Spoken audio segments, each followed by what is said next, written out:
we were called on to read out loud, I would tremble, I was afraid. You couldn't hide. Everyone was looking at you. The words just come out wrong. I would sit at the back of the class. I would look at the blackboard, and it was just gobbledygook to me. All I knew was that I couldn't do what other kids were doing. Grades were bad, and self-esteem started to collapse. I remember faking being sick all the time. What I was keeping secret was I really wasn't an A student. I could tell I just wasn't that competent. I sat at a table during free time while the other kids were reading books. I couldn't read. It wasn't until I got the diagnosis that I was really able to be like, oh my God, I understand it now.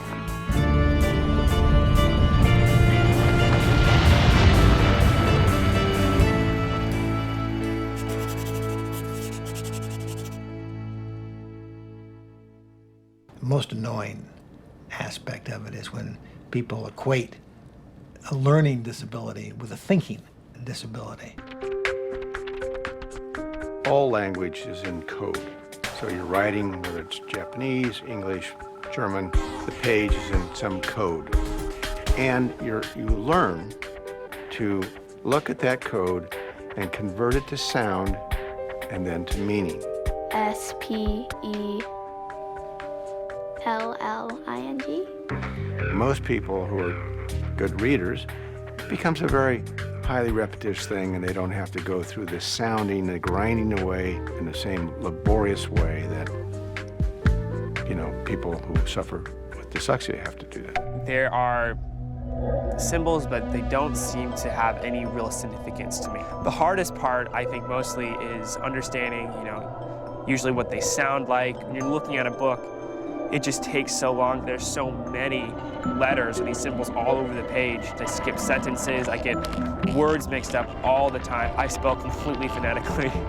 Understanding what letter goes where and why that letter makes that sound in that place. I don't understand that. Why is it like that? While not all his dreams were embraced, he was driven by a higher calling. This is Richard Branson, and he's here to service you, every last one of you. Perhaps one of the most amusing things that took place was in my 50th year. I had now created 300 companies. We had the largest group of private companies in Europe.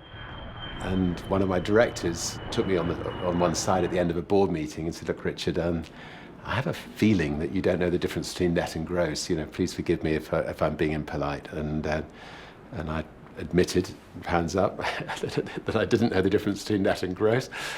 So he quietly takes me out of the boardroom and he puts a bit of paper down on the table and he pencils in the sea, and then he pencils in a net coming out of the sea, puts some fish in the net, and says, okay, so that's the profit at the end of the year. Those are the fish that are in the net, and this is your gross turnover, the fish that are in the rest of the sea.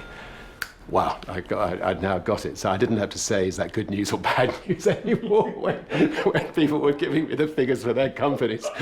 I've been very fortunate in having an opportunity to try a lot of very interesting lawsuits. The United States Supreme Court, Bush v. Gore during the 2000 election. The California law that prohibited gay and lesbian citizens from marriage successfully defended CBS in that case brought by General William Westmoreland. I can remember one time I was representing the Department of Justice suing Microsoft for antitrust violations.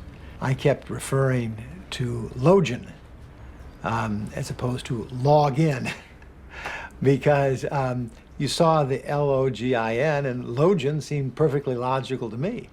And it took a couple of days before people sort of got up the courage to tell me that I was totally mispronouncing kind of a key concept. My handwriting is comical. I mean, doctors write brilliantly with clarity. I have long said that. You do not want to see. I mean, it's still to this day, I'm always embarrassed to write a note to people.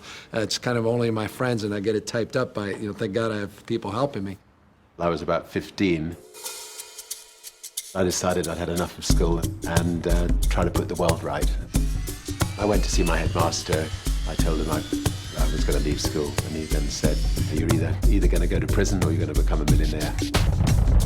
I always thought artists had a different way of solving things. And I thought that was a pretty cool thing So it inspired me to see, man, if they can solve an issue that way, why can't I solve some issues in the business world in a different way?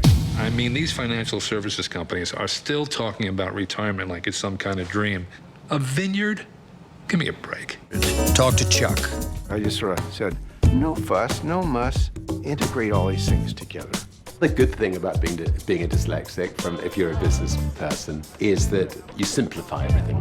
You know, if we launch a new financial service company, you know, we won't use phrases like, you know, bid offer spread, because I have no idea what the hell it means. You know, we say what we mean, which is important, and I think that means that the public trusts us more as a result. Nice to meet you. One of the things that I learned growing up was to listen well and to talk without notes, because I couldn't read the notes. And it wasn't because I thought this was a good idea. It was because I didn't have any choice. But as you get older, what you find is the ability to listen and to talk extemporaneously can be very valuable. One of the things you'll learn is being dyslexic is you got to learn to suck it up, because you're going to fail, and you're going to fail often, and you've got to start to appreciate that, as they say, that failures are a portal of discovery, mistakes are a portal of discovery. The most successful people I know are the ones that screwed up the most, learned from their mistakes, and moved forward and got up. I think the dyslexia is positively correlated with creativity. When people are working hard on a particular thing and they're thinking about 3 or 4 different ways to get to the solution, I invariably say, you know, I think I got it. This is where we want to be. And other people are more sequential in their thinking. I intuitively sort of get there, generally speaking, much more quickly. And the ability to see the entire picture and step back from it, and not just learn, but think.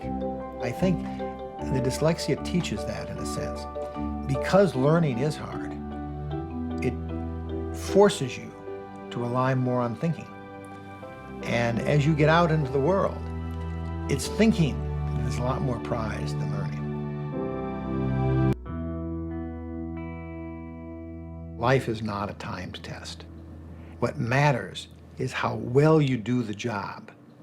And very rarely does it really matter whether you do it in 55 minutes or 75 minutes. People who don't understand dyslexia say things like, well, you know, extra time on tests is going to give an unfair advantage. Those are people who have such a narrow view of testing that they think that what you really are trying to find out is how many things have people memorized and how fast can they read. Those are just proxies. What you really want to know is how successful is this person going to be in really thinking, in developing, in creating things.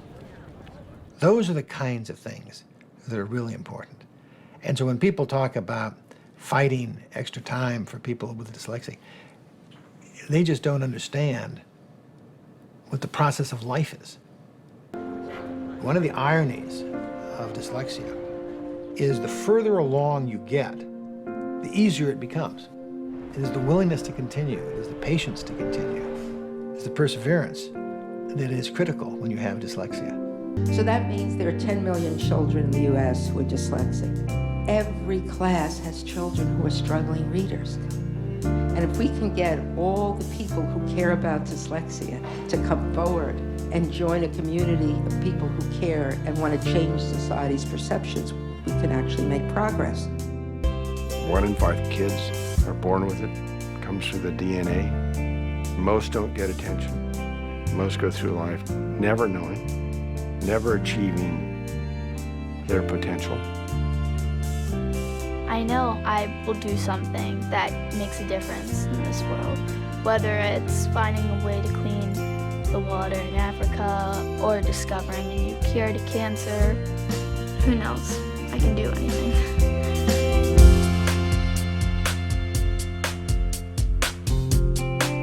I'm Chuck Schwab. I'm a lifelong person who suffers from dyslexia.